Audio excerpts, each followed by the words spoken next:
Hey everybody, this is the MMO Grind, and we're here, and unfortunately our guest is not, as the internet has plotted against him. That's okay. We're logged in Arcade. Yeah, we're all logged in our cage, and we're not leaving because we don't want to get back into the queue, which is kind of going to start off the point of the conversation for today. We're just going to talk about game launches. We're also going to do a little side conversation about Arcade and how to get banned in Arcade, apparently. So, thank you for joining us, and we'll start off with some of the greatest Arcade news, which is that so today the servers came down, and when they came up, there was at least 200 less players. Hopefully more. Hopefully more. And they're removing more. They've already announced that they're definitely removing more, and these are permabans. I guess if you're going to launch a game based on the premise that you can't pay to win, well, then maybe you shouldn't cheat to win either. Now, I do want to make something, because initially when I heard their first response, I was irate when I was like, "You're taking action against people who happen to get a chance of getting the boss quest, and then they have it repeat, and they've not done anything. They just happen to get it. Those are not the people that were actioned." And I think it's important to make that clear. I don't know if everyone knows that, but those are not the people that were actioned against. So even if you did that, you're fine. That was not the exploit. And getting the just shy of 1,000 gold, you could chain whatever. That was not the exploit that was actioned against. Nor is that an exploit. Well, it was the ability to change your arc pass and then reset your daily allotment. Right, so you got the ones you were looking for. Well, no, not even that. So you can only complete 16 a day. There was a way of making it so you can complete more than 16 a day. I mean, these people had tens of thousands of gold because they would do their 16, swap arc passes, swap back, unlock it with Gilda, and it would refresh, and they still had 16 that they could do that day. It was resetting them. They were progressing way down there. Then they'd roll, get the boss, get the daily boss, let it reset. Yeah, and so that was the egregious. If you're a person who's like, "Oh, I got daily boss, I did daily boss. Oh, it gave me daily boss again." Like, right. And you went daily boss. Yeah, that was because initially that's what I was hearing. And I'm like, how can the player control that? What if they randomly just got daily boss and you're going to action against them? No, that's not. It'd be like me getting. I got kill X amount of mobs in Cinderstone like 4 times in a row. Yeah, okay. Well, and I. Okay. So I mean, you're familiar with the premium. You know how you have some of the like the free ones where it's just like, hey, you did whatever, take a rest. Like it's the fourth one that happens sometimes. Yep. Well, I got that, and it procced 3 times in a row. On my second slot, it just went boom, boom, boom, like real fast, and I saw it in my chat log, and it gave me credit. I'm like, "What?" Because I was re-rolling like an honor one, and it just procced that, and it went boom, boom, boom, then put me on an honor one, and I was like, "Okay." I mean, that stuff happens. You can't action against players for rolling their arc pass. That's mechanically what it is. Yeah, I mean, at the end of the day, it's still, even if it was like it popping up that and doing some sort of trick to make it pop up that on repeat, like if there's a problem, they actually warn. So like, That's another thing that's also important to note is they put out a warning. Hey, this isn't supposed to happen. Don't do this, and then people kept doing it. And again, I think the people that were actioned against were the people that continued to do this after that warning. Right. By what they made it sound like. It's like even if you were doing this after they issued that warning and you were like, okay, and you stopped. You're not supposed to do this. Be clear. I don't think those players were actioned against. Now they are. I mean, they're still looking at gold. They can look at gold, they can look at the movement. I'm sure if you raked in 10, 20, 40,000 gold. Yeah, I mean you're on the map. You're on the map. And so an extra 100 gold, no one cares. Yeah. And that's ultimately, what it comes down to. And that's the thing is like when it comes to like, am I exploiting or not? The question is simple. Like it was pretty obvious that they intended you to complete 16 quests a day or be able to do 16 quests a day. And when you manipulate a system to the point where you're doing 50, 60 of them a day, Right. you know, like, you know, there's no... And that's the thing is, I know people, from the past and stuff like that, they do things that are maybe not the most legal, but they're also pretty comfortable with the idea that if they get caught, they're like, "Yep, I didn't like." Well, I don't think they broke any laws. Well, but they're also like, "Yeah, I expected to get, Oh, if I sure, got caught, sure. I got banned." It's like you're speeding down the road, right, in your car, and you get pulled over. There's two reactions. Oh my God, get all mad at the cop, or go, "Yep, I was going 15 over. How you doing, officer? Here's my stuff." Yeah. Sure. So it's like I know enough people who are also that like, "Yep, I was breaking the Sure. law." There you go. The real question is, were you an effective enough money launderer that you got it off the account before action was taken, and now are able to redistribute it back to your new accounts, and keep them. That's the one problem you run into with a warning idea is you can yeah. a warning, but what warnings usually do is tell everybody to distribute Shut money it quickly. down! Shut it down! And they're like, we got to get this money out of here. They're distributed everywhere. But like, just buy lumber. Buy lumber. They can't track lumber. Who tracks lumber? And you're moving lumber around. They'll be like, nah. Okay, let's invest in logs. Let me buy logs. We'll go build houses so those logs don't even exist anymore. Yeah, they build houses. Like, this is just regular money laundering 101. Yeah. Like, let's see if they were able to get this stuff into the system. And, and then if they can control it and pull it back out, that'd be awesome. That's but I think at the end of the day, it sounds like a lot of those guys are all going to move to servers with less queues, which is going to help win at the end of the day anyway, because we'll have less queues because a lot of these guys were streamers apparently. Yeah. Good job, guys. Well, and so they got suspended or banned. Apparently, even people like Zavage and whatnot got the boot. Dag, were you waiting? Have you been waiting to say that this entire time? No. I don't plan my bad puns and statements Well, it was terrible. that It was long terrible. ahead. It was terrible. He a bunch of several of the streamers and their communities are probably just going to be moving over to like Runert and stuff like that, or Jagged, whatever, stupid name. It's good for win. That's to summarize the story. Now, I mean, wins queues are up to not launch queues, but they're, I would say, day 3 or 4 queues right now. I mean, they're in the 3Ks. They're not bad though. They're not. I mean, it's come party. Sorry, my cat decided that he wanted to stand up on a box and howl awesome. at me. Again, their best move has hands down been unlocking these servers. As much as I understand it from the standpoint of why they did it initially, well, let me pump my brakes. There could have been a much better communication instead of just locking it and strong arming people into changing their communities, and not being like, hey, we'll check next day. Hey, we'll check next day. Because telling me you'll check the next day tells me to tell my guild members, just wait. And that informs me as a leader of like, I'm just going to wait. I got to wait. We'll check the next day. And then you're feeling your community out every day. And you're like, well, I've got 4 people that didn't get characters made.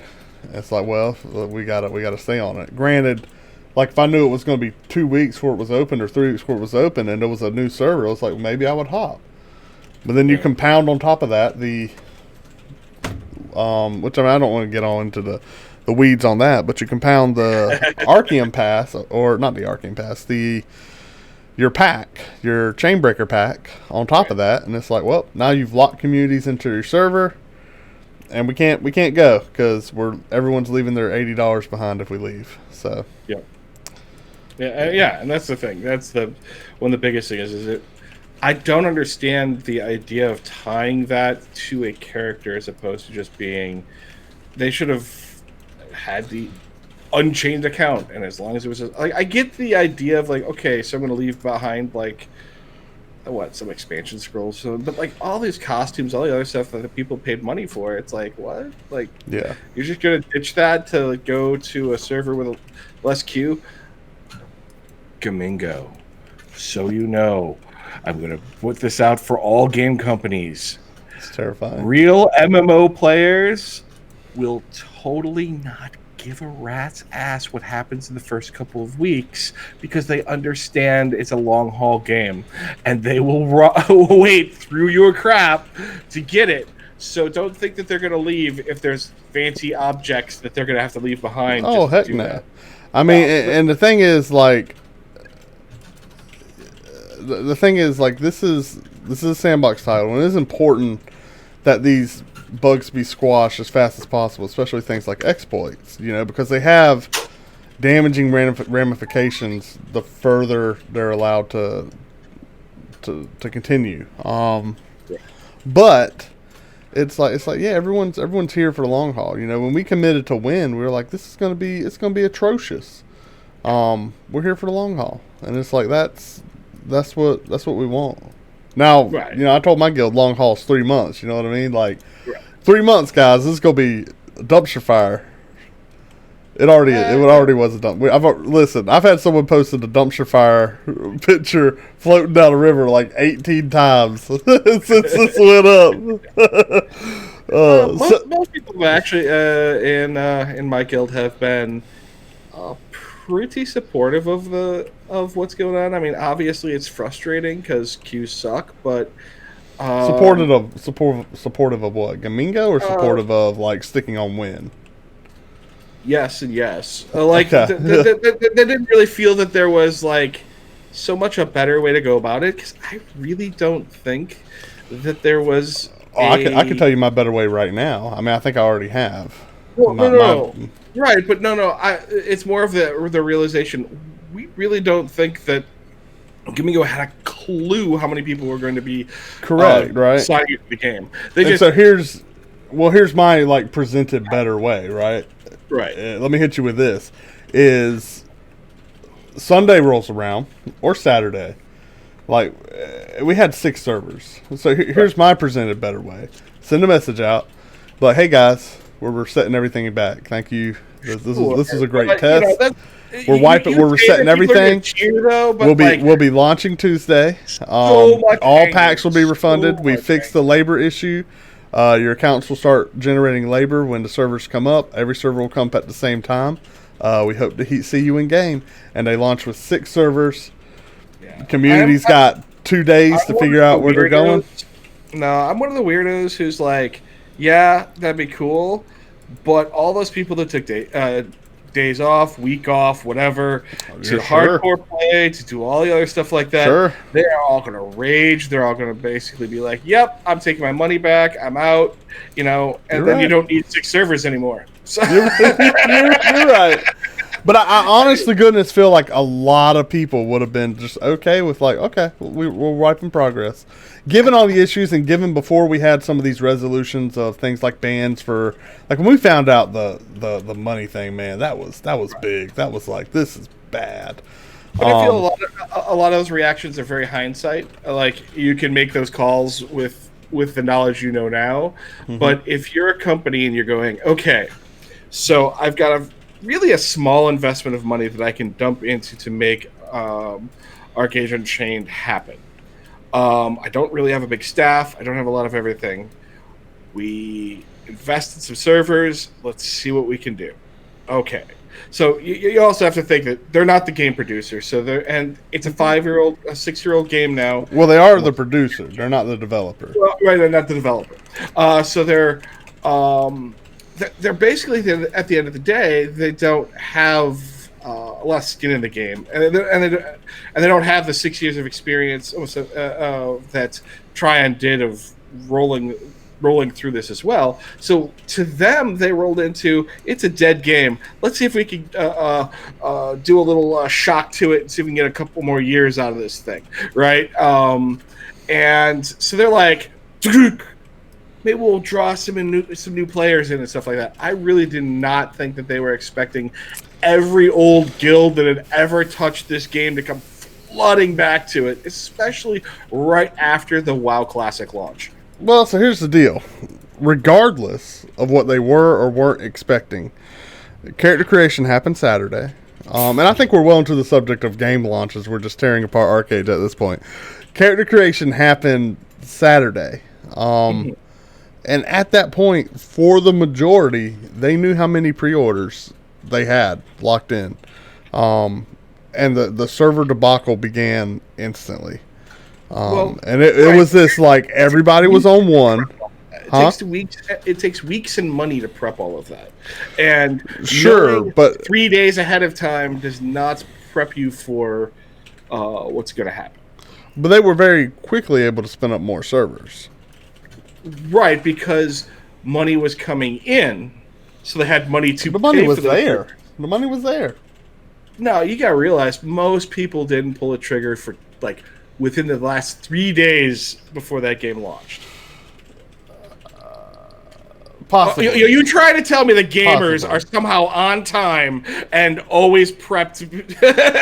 No, I think the majority. I think the majority of their pre-orders were done at least the week before character creation, because those pre-orders were in assuming character creation was October 1st. I think the majority of their money was there October 1st. A lot of people didn't care. Like, even a lot of people in my guild, they didn't pick it up till last minute, and because they didn't care. Well, and I'll agree. We had a lot of people coming after the fact. Yeah, after October 1st. Because we had a lot of people either have such unusual character names or don't care to keep their character names or whatever, that they weren't worried about locking in a name, so they didn't really care about the pre-order idea, which was the whole real buy-in for it, which was the locking in your name. Yeah. So only the real hardcores, the guild leaders, the things like that were in my opinion, the people who they saw the numbers of.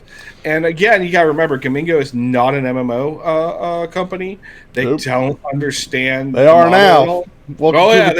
They cut their teeth on this hard, you know. And hey, honestly, I feel that they're doing a good job of evolving and reacting. No, we've been playing. Yeah, we've been playing the game for 7 days now. Yep. And I think it's in an awesome spot right now. Yeah. And like when you're talking about server stability, servers have been flipping excellent. Yeah, I've had a little bit of latency, but amazing. Like nothing. Like, I don't think I've lagged. I don't think I've actually lagged. Where it's like, oh, why is it? I don't think I've lagged the entire time. I really don't. No, I can't think of. I have some skill lag and stuff, but honestly, it's kind of an irrelevant. Now I've crashed, but you know, crashing is different than lagging. You know, and crashing is. You know, there's a nerd rage that comes with that, but I haven't lagged, and it's been extremely stable, and I'm talking not lagging during 500 people in CR. It's a great, I think it's really good. The fact that I did not crash during 500 people of CR is a testament to the fact that they, just before they had done all this, that they had done that whole server merger and threw some extra cash at servers and got legacy up on some better servers and stuff as well. So I feel that that's the other thing that they invested in, is they did invest in their a little bit into their kind of their backstock to kind of get things. And they know the queue numbers too, because it's obvious that whatever number they have decided on is a number that has been well researched, and I don't know if they could go a little bit bigger.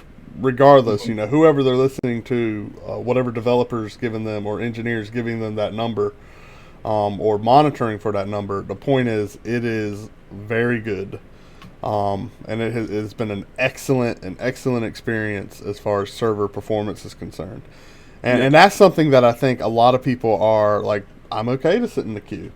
Obviously, I remotely access my computer before and fire that queue off. I try to estimate it. But it's like I'm completely fine to know that when I get in there, it's going to be a great experience. Yeah. What do you think about them? How they handled win? So, we had 3 servers. Oh, And two everything. Well, you are correct for Saturday. There were 2. When we get our third, was it Monday or Well, Sunday? it was the third server didn't came in It came in after. Saturday afternoon. They spun. They were like, "We're locking them down, and here's the third one's going to be ready tomorrow." No, Wasn't it Sunday? they launched the third server a week before launch. The Yeah. third Okay. They server did was name announced. it. Yeah. Yeah, it was announced and everything like that, and people were moving over.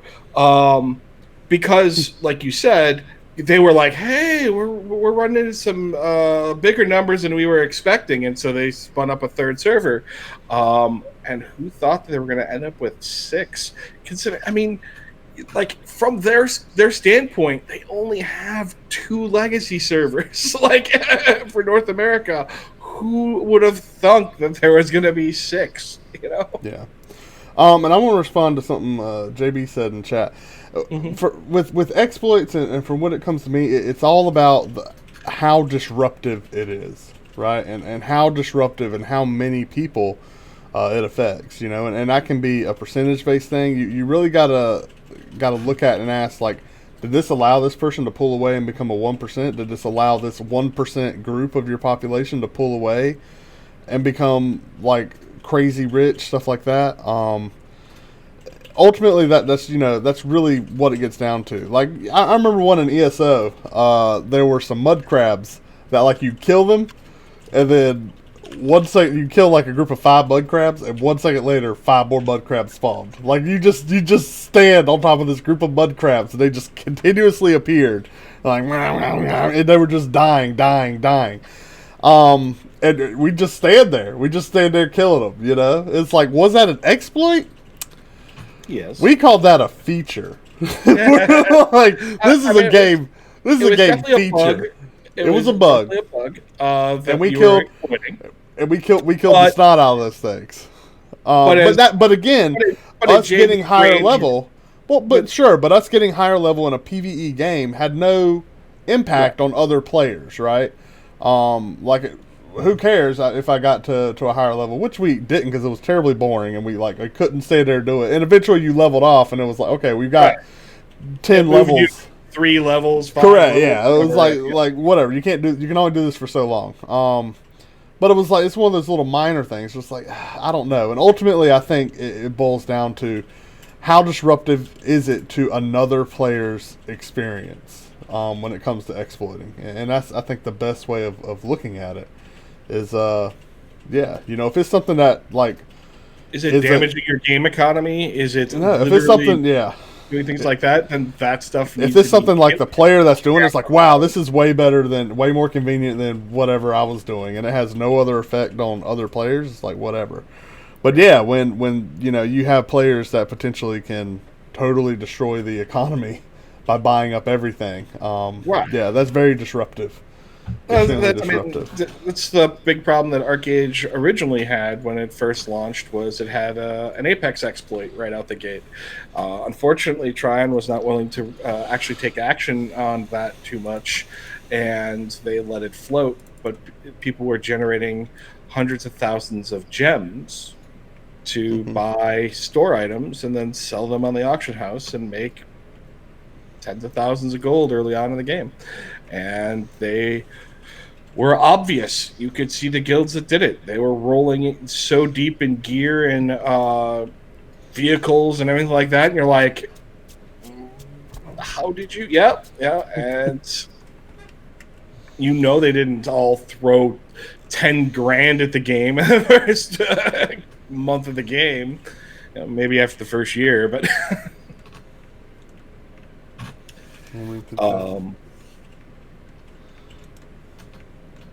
couldn't they have taken a better guess on live populations based on and I definitely, again, I agree with my wife, but but I will say that, I think they should have had better.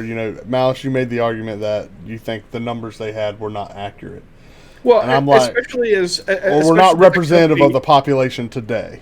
Right. Well, What you're saying, and to also keep it into account with the other statement I said, which is they're not an MMO company, so their experience there was lacking. Sure. Now, Well, so back the to next time they do this. Yeah, go back to the issue we were on before we hopped off, which was them locking Win. Like Saturday, that happened 30 minutes after character creation or 20 minutes after character reservation. Mm-hmm. Win was locked. How did you feel about that? What do you think? Was that the right move? Sure. There's that's a common tactic to lock down a server to try to distribute players elsewhere. Unfortunately, it's not the best idea to do in this very specific scenario because of you have so many pre-made guilds that are rolling into it, more so than a general game launch that's new, where you have also a large mix of unaffiliated players. This was pretty much only affiliated players coming into the game for the most part, because they're already. It's not a lot of noobs still. It's mostly a lot of resurrected recurring players that were, that quit after year 2 or whatever, and they're like, we're going to come back strong. That's where I see quit after year 2. The people that came out of this game quit after month 2. Like, here's the deal. When that 6-slot wagon went in, we're like, whatever. No, it was Rumbling Arceum. I'll tell you right now, when Rumbling Arceum trees hit, that's what it was. When Rumbling Arceum hit, we were like, uninstall. Year 1. Yeah. No, Rumbling Arceum wasn't year 1. Mm-hmm. No way. It was after year 1. Yeah. No, Rumbling Arceum was early.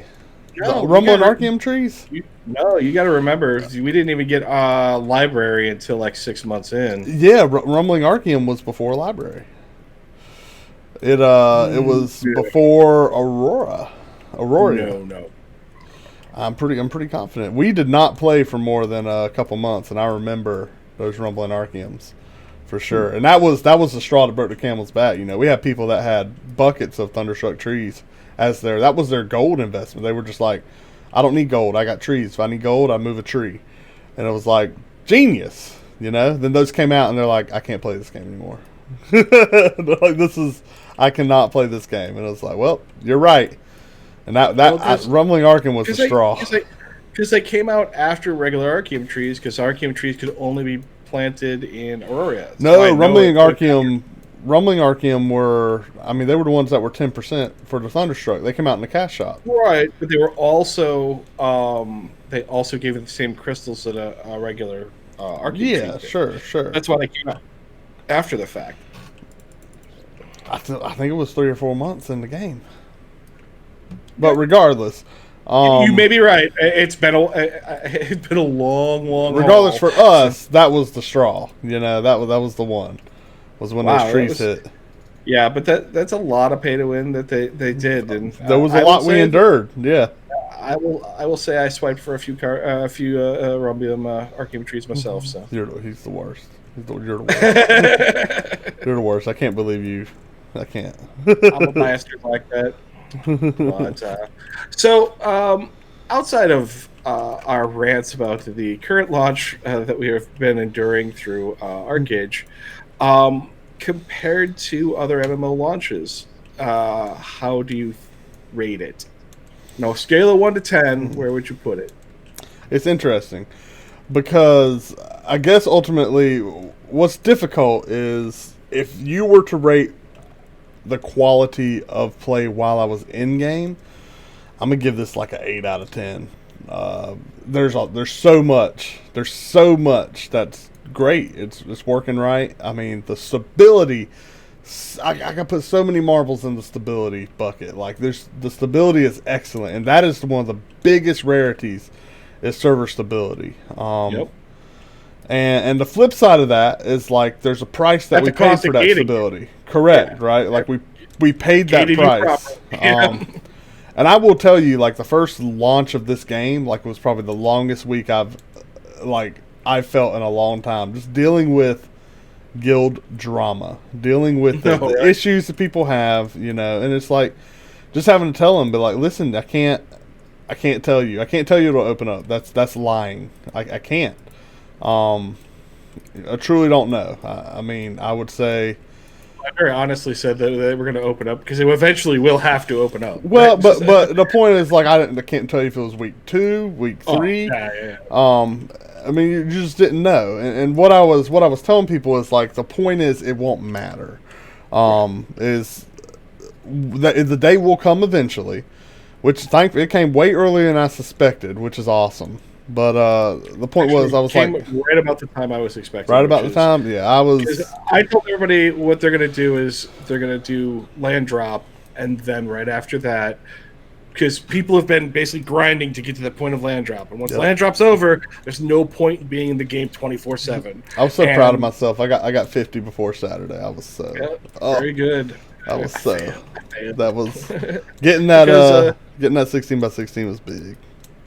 Me getting in the queues, I would end up getting in the queues. Literally get online by midnight, get 2 hours of gameplay in, and then go pass out because I got to work in the morning. Yeah. but what I was telling guild members though is like, listen, it's not, you don't have to play, right? Like getting to 50, getting whatever, like it's, you don't have to. Right. Your guild, like we're in here right now and we're gaining value. Like your guild is currently gaining value. We as individuals are gaining value, and you will be able to benefit from that value.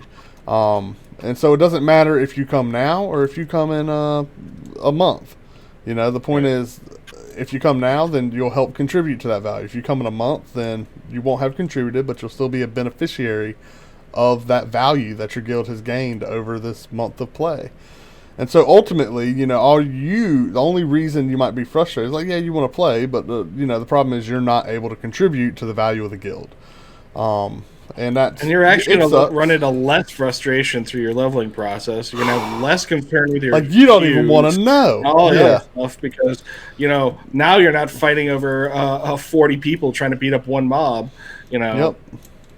And half of those being enemy factions, so you're blowing each other up over that mob. You know, it's like. So, you know, honestly, that's it makes for a quicker leveling process when you don't have a bunch of people in your way. Yeah. The only other real hiccup I would have loved to see, which, again, I know we talked about the minimalistic nature of rolling this out, is I feel like a lot of people, and again, I think it's somewhat on the individual for not seeking information, but maybe they didn't because they didn't really understand this game and how little is given to you.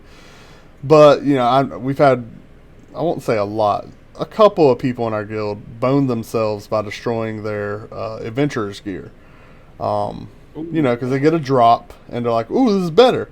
And then they destroy their adventurer's gear, which they've already tier 2'd or tier 3'd. Yeah, we've had people do it in their 40s, and it's like, yeah, and they, you know, never really caught on that, like, hey, this is important gear. They're leveling it up. I mean, it's never explicitly told, you know. I you well kind of get the stuff. Guilds. Yeah, and you know, we definitely informed, but it's like we didn't sit down with each person as the individual and be like, hey, look, listen. And, you know, maybe that's a little bit learning, but that's, you know, at the same time, I would say the player, you know, didn't sit down and ask, what do I got to do? Because anyone that did, you know, it was like, here's the wall. We almost gave them too much information. They were like, I don't, my brain right now. They're like, no, you don't understand, all right? Because when you get your, you know, ancestor levels. What are supposed to do at level 50? What? Smash Hulk. All right, yeah. That's right, yeah, ma'am. That's right. You can play now, yeah, ma'am. Go buy that package. Go give them money. Go give them money. See, this is where I am, I guess, lenient on this launch, is because of the fact that you look at past MMOs, like, we'll look back in history, and you look at AO launch. Oh my God! Don't steaming pile of crap that was. Like, you want to argue server stability? That was just unplayable, though. That was months. It was months before you could have go through a whole entire day without the server crashing. Sure. Then you get into WoW. WoW had database issues for months. Like you would get stuck. Oh, look, I'm gonna play. I'm gonna play. I'm gonna play. Oh, I'm looting a mob. Oh, I'm stuck kneeling for the rest of the freaking game. I gotta log out, log back. Oh, look, there's a queue again. Yay! Talk about a game that had an infinite queue as well. I Yeah. spent 5, 6, 8 hours sitting in a WoW queue, and that was 2 months in. You know. Yeah. So I mean, definitely when you look at the launch, I mean, it's hard to find launches that were really better. I would say Star Wars: The Old Republic had an excellent launch. Um, I think Almost everything. I'm The thinking first like I week, think 2 weeks, Warhammer was pretty smooth, but that was made smooth because of early public quest, and a lot of that mess, like what would have normally been chaos in a theme park, turned into like this is awesome in that particular right. title, right? Because you had like tons of people like We just designed it woo, around the idea that it yeah, was you went in going, yes, this is yeah. great. Um, More people, the merrier. Like Yeah, but if I'm remembering, like server stability was okay. You know, there were a couple hiccups, but it wasn't bad. There was like initially three, it was 3, 4 days it was crashing, and yeah, then it got pretty taken care of pretty quickly. And I think yeah. things The stable. servers have not crashed one time here, not one time. Yeah, every time they've been brought down, even if it was like an emergency, and they were like, "Oh, 15 minutes," you were still there was still a heads up that the Yeah, servers were willfully going down and just not outright crashing on you. yeah. So the monitoring is there, is what I'm saying. Like, basically, what I'm saying, Gamingo, whoever that engineer is, like, find them. I know it's only one guy. You guys cleaned house. Find You them. only got 3. Yeah. Find them and give them more money. That's all I'm trying to say. Because yes, that is one part of this launch that has just been muy excelente. Like it's just very been well done. amazing. And yeah, it's frustrating as a player to be like, why can't we cram more? And I'd love some transparency on numbers, right? But no one's required to divulge that information. Yes. I think we as players we love transparency, and transparency is what wins us. You Especially win our transparent favor. and any type of skins that give us transparency for a character. Oh my gosh! Oh my gosh! They're no. What I don't think what you're looking for is actually on the model. I don't think it's there. I don't think. I don't think it exists. Are you are you implying that they're all made like Ken dolls and Barbies? I'd like to really think so. No one needs a nip slip on their mature game. That's that's exactly. Or is this teen? I think this game's teen, isn't it? Yeah, it's teen. Yeah, they can't afford a nip slip. The and Zaylen, I say nice things about SWTOR all the time. It's just a PvE game, so it is what it is. It's hard to compare. It's hard to compare because you can segregate the population out, right? Right. Like when they are not butting heads and they're not dependent on each other, which is like, you look at WoW and it's like, yeah, they're having some pretty smooth launches now. The population can be infinitely segregated out onto as many instances as they need, right? They figured out how to do phasing excellently, and so Excellent. they can layer Like, it's the just- servers, and more importantly, they have near infinite amount of money to throw at those problems compared close to to Mingos, it. who's like, I got some chewing gum and a pencil. We made it work. You got freaking Blizzard walking in going, oh, could we roll in the truck with it? 28 new servers. Put them over in the corner. Oh, you 20 people over there. That's your job. I didn't know. Make sure that those I didn't work. know Donald Trump worked at Blizzard. Exactly what that sounds like. So I'll ask you this: are there any future launches you are fearful of, or anyone that you would like say, hey, look at what Gamingo did right here, for future launches? As far as the future games I see on the horizon, Camelot Unchained has the most MMO experience in the industry right now, in my opinion. So I think and because they have focused so strongly on server stability, and how much that they can, just take from spells in one area and all that stuff like that. I think that I expect them to have a good grasp of it. We may not like how we get gated and things like that, but I think serviceability side, I think we're going to be all right.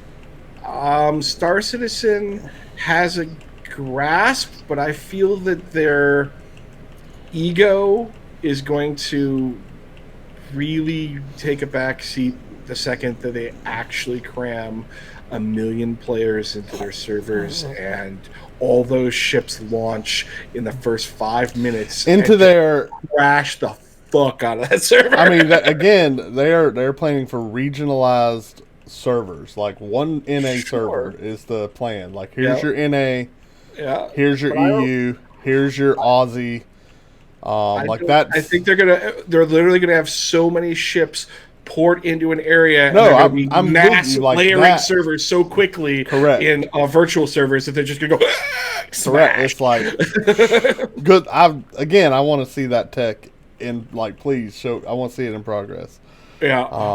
I'm much more a believer in the classic server tech that we're used to, just because. I don't know it. I really, and we've talked about this before. I really love the idea of this is my server. These are the people that are on it. And if every person on the server, well, and it's like if every person on the server is like, let's just see if we can bring this bad boy down. Let's go to here, and everyone's like, all right, we're setting it on fire. Like those are the moments that's make MMOs fun, right? It's like let's just see if we can bring it down. Like every person on the server tries to climb onto the moving trade ship, and let's just see if the zone transition will crash if it tries to move every player at once between those instances.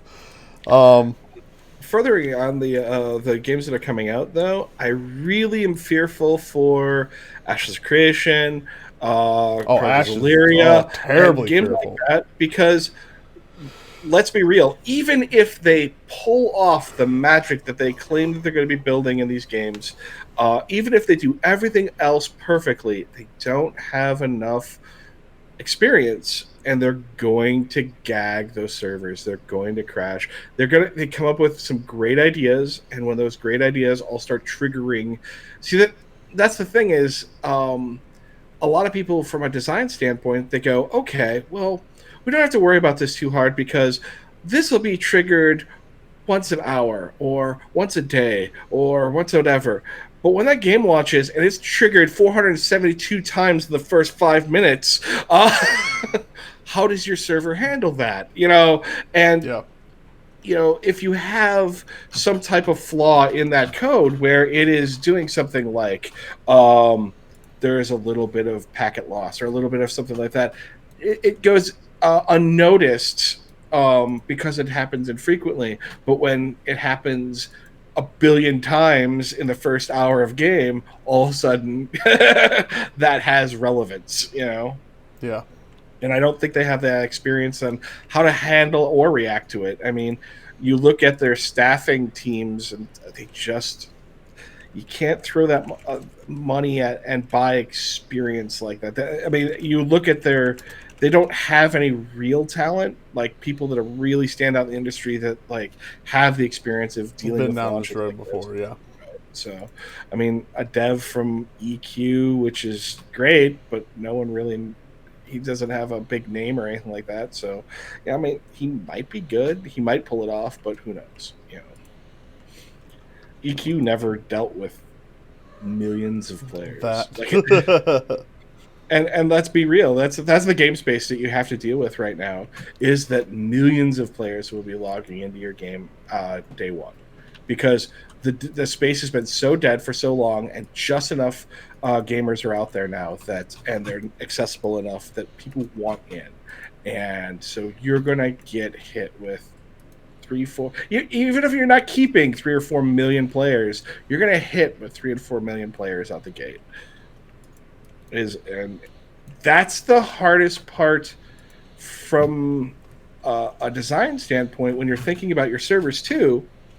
And this is why the idea of the mega server is a great idea, is because it's scalable. The problem you run into with the hard server of I have a server Bob, Jerry, Fred, Annie, and Alice is that okay, well we launch all of these servers. Well, this server dies off, this server dies off, and this server dies off. Now or all the servers are dying off. We need to get those players back together. Now you go through server mergers and do all that stuff. I mean, look at War. Freaking 6 months, 8 months in the game, you're already doing server merges. That type of scaling sucks. Well, my issue with that though is like, what do you give? I mean, the players, they need a team, right? Like, so, we saw Guild Wars. They attempted to, when they launched, and classically in games, like your team has been your server.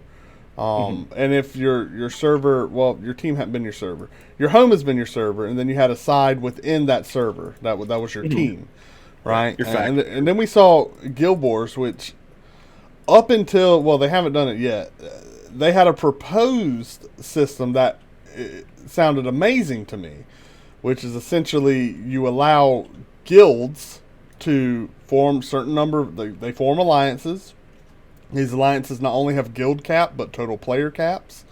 Then when it comes to matchmaking, for 2 weeks or 2 months rather, they'll spin up a match. So like a team will be a random mixing of some alliances, some guilds, and some solos into what forms a team. And they'll do things like basing this off the play times of the players that make it up, so that newly announced or something at Guild Wars. Well, no, this was proposed a year ago, and then ANET's been scaling back, and I was like, we'll return for this. This was their World versus World revamp, right? And I was like, we'll return for this meth. They were because they are a mega server that only has their only server separation is for World versus World. Everything else is just your mega servered. All other areas of gameplay. And so they're trying to remove... It's the exact opposite. So you have... say Jade Quarry, which was the server I played on, all the PvE area was Jade Quarry. Only when you end up moving to PvP... No, it's changed, what I'm saying. Oh, that has changed since. So right now... Everything is a mega server, much like what would be current WoW, I guess you could say. Everything's a mega server, and your server selection only affects your placement in World versus World, as it stands now. And so eventually they were going to get rid of servers, even for the purpose of World versus World, and dynamically spin up teams every 2 months. Player nations, basically. Correct, yeah. Think like that. Every 2 months, that would be spun up, and if you wanted to play with different guilds, then you need to form an alliance with these guilds. There'd be a player limit and a guild limit. The guild limit was like 5 guilds, and the player limit was like 500 members, I think, or something proposed. Pretty big alliances. But that let the very competitive teams definitely stay together still. And then basically they would put alliances together, or like one alliance and a couple guilds, and then fill in with randos that had no guild set. So you can join multiple guilds in Guild Wars 2, but you can only set one as your PvP. So that would be the guild you were queued with in PvP. So they would use these pieces to put everybody together. And then form teams for 2 months and let everybody go at it. Yeah, and it was like what a very kind of crow folly.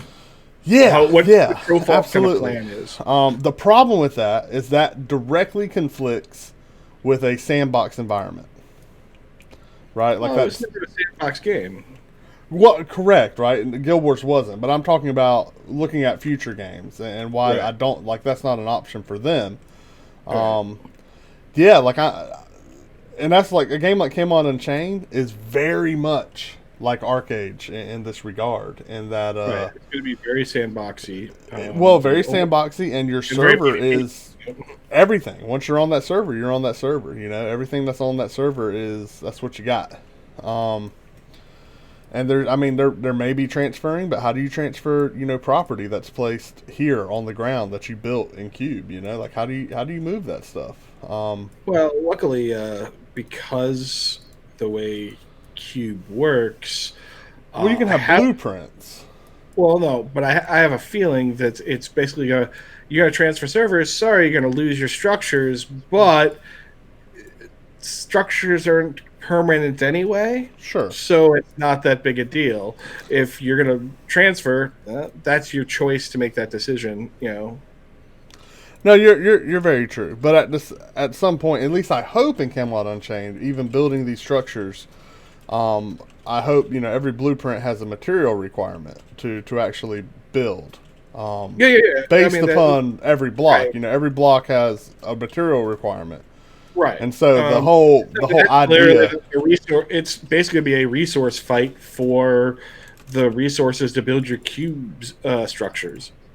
Because there's going to be nodes all over. It's going to be very RTS in that sense, where you're going to be going out, setting up. There's mines and stuff like that. You're going to set up defenses and stuff around mines. Mm-hmm. Players are going to fight over those mines and then try to run caravans out of them to move resources to different places to craft weapons, build structures, do all that type of stuff. Yeah. And that's what the fight's over. Really, is going to be resources. In my opinion, sure. anyway. And so essentially what I'm getting at is, and I know what you mean, like, hey, these structures exist, but they can be lost too. And you're right, maybe it's not a big deal at all. And hopefully it's not. And hopefully people will definitely be willing to move servers to help even things out. And hopefully they will offer free transfers. Oh my gosh, guys. Like, free transfers are real. Use them. Well, especially when it's, paid transfers are great when you're just trying to go, oh, you want to transfer? You're a server hopper? Great, we're going to charge you. But if you're trying to actually balance out your game and being like, we really need to recruit people, but most games do that. Most games have been like, even Dark Age of Camelot was like, hey, we're offering you to come to this server. They spin a new server up.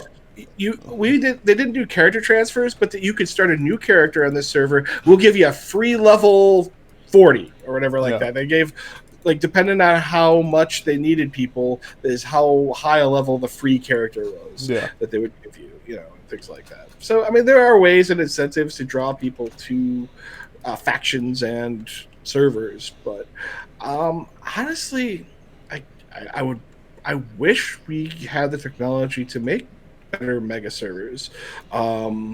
In a PvP sense. The problem that you have with PvP is that if you're just doing server layering, if you're just doing, where there's this zone 14 that I can hot to or whatever like that, that I can use a perfect example. Escape threats. Blade and Soul, where like literally you one faction held one server, the other faction held another server, and they didn't cross because they were like, we'll kill anybody that's red that comes to our server. That was stupid. That's bad design in my opinion. But a game like Eve, who is so giant and has so much space, like if you can make it so that your servers can handle that impact when there are the big brawls, you can have 50,000 players running around on a big mega server. That's awesome. Yeah, I wish. I really do. That would be. Yeah, if you could do it on phenomenal. On a fantasy level, as opposed to, space is kind of easy because you can create a lot of dead space and be like, well, you have to travel bajillions. Oh, you want to fly across our map? That'll take you 3 days. Thank you, Star Citizen. Yeah. But I don't know. I really wish that's the thing. For now, I think I much prefer the Arcade method of having that static server in a sandbox PvP game or a sandbox game where it's PvP focused. Right. Like you got to, like, this is the method I Yeah, prefer. yeah, I don't want people being able to hide in other instances or do anything like that, or be separated No, in yeah, I any don't. way. I'm not a It's just layering fan. I'm not a layering fan at it's, all. it's it's great for PVE, but it's Yeah, not useful yeah. for PvP.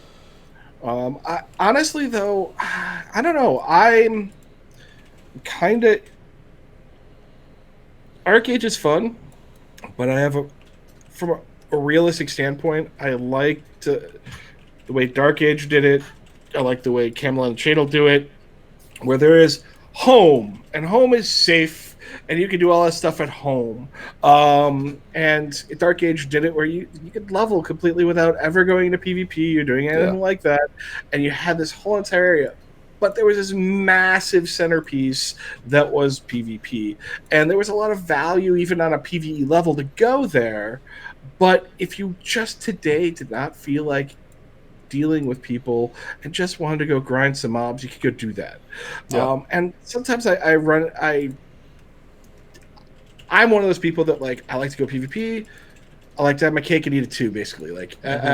Sometimes I just want to not be bothered while I'm going to go grind some mobs mindlessly, Yeah. because that's all I'm in the mood for, And having that availability for things that I'm in the mood for, I don't want to have to switch games to do it.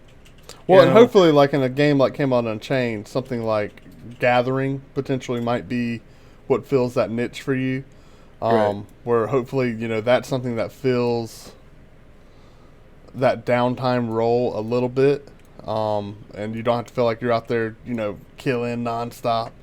And Right. Gathering can do that. And, I'm sure there'll be some safe gathering. It's just not the greatest materials, So if you just want to chillax and burn some time, watch Netflix, and not look over your shoulder, I hope there's ways of doing that. I definitely don't want to play a game where I have to be all the time, Right. The because true open PvP game, was it Darkfall or whatever, games like that, if you notice, they die. sure, it's a People, minority of players that really want that all the time. right. Yeah. Most players don't want that level of because let's be real, we come home from work, we want to relax. That doesn't mean we don't want to go PvP or something like that, but we also want to relax. And so that's what a lot of people do: is they finish their classes at school, they finish work, they do whatever. It's the people who and it's a class of people. I've got friends who have careers and everything like that who they want the high stress of getting into a game and just all the time looking over their shoulder, and that's great. But like you said, that's a minority of players at the end of the day. Sure. People want to have a little bit of safety, and I think Camelot Chain's method of doing it will be the kind of the line of where your battlefront goes. And so you're going to go I want to slack off and do nothing. I'm going to go hang out behind my battle lines. Correct. Yeah. There's going to be pull back keeps from and all that front. holding that front, and that's where most of the war is going to be happening. Maybe a stray rogue will wander through or something like that. Yeah. But there's not going to be a lot of, hopefully, a lot of back problems going on in the backfield. That's the whole point, is kind of holding the line and holding your territory and stuff like that. We'll see. Obviously, we don't know what Camelot Chain will look at as a finished product, but fully. But yeah. We hope that will at least be the case, and that's how it kind of plays out. But yeah, so that's I guess at the end of the day, though, going back to the launches, is I just think that a lot of people are a little overcritical of this launch. A lot of things, yes, things can always be handled better, and hindsight's 2020. But I feel, and you struck on the point right out the gate, which was server stability trumps really at the end of the day, and they have, once you're in, servers are stable. They nailed server stability. My only critique to Gamingo would have been listen, create a method for people to reacquire their Arc Pass items on another character, reacquire their Chainbreaker items, whatever. That should be infinite anyway. Every character on my account should be able to receive those items one time anyway, right? Make that a thing. Moving forward, if I make a character, but even if you did that, even if they said you have to delete your character on this server before you get that Arc Pass released, Whatever. to that would have been Yeah. fine. But like to be like, nope, you don't. You gotta go throw another $26 minimum at the game just to go play. That's kind of silly. Yeah. And so, that would have been the biggest thing. And heck, we may have even been having conversations about moving if that was a plausibility. But we couldn't, and we didn't, and we weren't going to ask people to leave their $80 behind, and that's okay, and we do it again. Yep. But yeah, like that would have been the one thing I would have fixed is done that, and then like, hey, we're spinning up a new server. If you'd like to take your community there, like that, I think that was the biggest disconnect in communication. It's like, listen, I'm not going as an individual. No one's going to your new server as an individual. Create opportunities for communities to move. Yeah. And if that means like working with individual communities, I don't know. I don't think that's necessary, but you got to create the tools and understand that like exist people of us out there that we've got, 30 people looking to us like, where are we going? Like, what are we doing? And we've got to be able to have answers, and to not have any answers for them, or to tell them like, hey, wait a week, you can't play the game right now, is just unacceptable. I'm glad it was stable, but it's not acceptable to tell people like, you can't make a character, you can't. Well, it's not even. I don't mind that they can't create characters, and I don't mind that they can't trade passes. But then you have to launch enough servers initially, which they didn't. Sure, and, correct. And we could come up with all kinds of theories of and why. That's why where that's the root of my let's wipe this mess. Right. And that's why on a technical I know level, it's I crazy. agree with you. I know it's crazy. I agree with you. I also know gamers, and gamers rage because the color of this item says it's blue and it's off blue, and they're just dude. I bought a house. I thought it was a greenhouse. I made it. It's the stupid it's like the teal. I was like, no, I bought the wrong roof. I got to burn it down. They reskinned all the houses, but they didn't reskin. They did not reskin the little ones. In the garage, which is stupid. I knew I wasn't crazy. I know I wasn't crazy. Right. Now I got to burn it. Like there's a model that looks like it's a ramshackle building if you put it up. Yeah. Like what? It's like, but that's not what it looks like when you bought it. Like, yeah. It's it'll be but interesting. I would still rate the launch of AAU at least a 6 out of 10, because stable service stability. What's a 10 out of 10? Who's your 10 out of 10? Doesn't exist. It never saw it. Who's your 9 out? Who's done it best? That's my question. Who set the bar? Who has set the bar? Who has set the bar? I find that I haven't seen a launch yet that wasn't straight up miserable. Like I said, even saying something nice about Star Wars, I will say that Star Wars' launch overall was pretty solid. Mm-hmm. The biggest problem you ran into it, honestly, was the fact that from a development standpoint, you couldn't do the end game content. So it wasn't the launch so much; it was the how could you play the game in 6 months, which hung that game. But I would say from a launch standpoint, I think they did an excellent job. I would probably give them an 8 out of 10. And I don't think I would give anybody over an 8 out of 10 right now. Okay. I think that everybody's got room to grow and learn and know how to launch their games more effectively. But yeah, it's such a financial gamble. That's the hard part. Is you got to always remember that you're talking about the swinging of potentially millions of dollars in a decision, and so it's like, are we going to have enough people? Are we going to have enough servers? Are we going to properly balance it? How are we going to get that to work out? So I feel that's where I give a lot of leeway to Gamingo. Their lack of experience. I think they reacted to the problems as best they could, and I just think that they didn't have a lot of the because of lack of knowledge. They didn't have a lot of pre-thought on how all this was going to work out. Mm-hmm. But I think that they handled it well, and like you said, the service stability, all that stuff, made it so that at least once you were in, you weren't. Yeah, if I definitely came to appreciate anything, and if I could give any advice to any developer, go for serviceability over queue times every time. I will Yeah. sit in a queue. I will time my day to day around making it through your queue so that I can have a great experience while I'm in there. Yeah.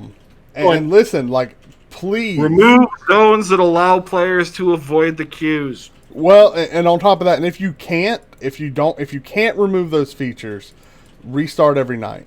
Shut it down. Restart. Pick 3 a.m. Let's do 5 a.m. Eastern, right? Where only Pacific Coast weeaboos are online. Like, restart every night. Kick everyone out and clear your queue for the next morning. Or if you won't, do a restart at lunchtime. If you want to avoid people, like what would be randomly throughout NA in the middle of the day, if you want to avoid people hopping in, early in the morning and staying in your game, like restart in the middle of the day. Figure out ways to do this, but stuff like that is extremely important. To allowing people server and not hanging out AFK somewhere. Yeah, and if you're not hurting the people sitting in front of the computer if you bring it down and pull it right back up. You're only hurting the people that are not there and that are not exploiting, but using methods to stay in. Those are the only people you're hurting, and that's the people you want to hurt. You want the best experience to be for the person sitting at the keyboard at that time. Yeah. And that's if I had to give any advice, that's my advice. Well, I think we've definitely hit our hour and a little extra, and that's free. That's free. Y'all get that. You get the extra 6 minutes for free. But I think we hit the subject pretty well. Beat up Arcade and Pork Mingo pretty well. Definitely acknowledge the fact that launching an MMO is a pain in the ass, no matter who you are and no matter how much money you have. Because you look at all of them, no matter how big or little the company was, there's really not an example of a shining example of the perfect launch yet. So, keep on gaming, and thanks for coming out and watching. Make sure you check out the community hall on Sundays, and also check us out on Tuesdays here at the Grind. So, thank you very much. You guys have a great night. Thanks for watching. See you.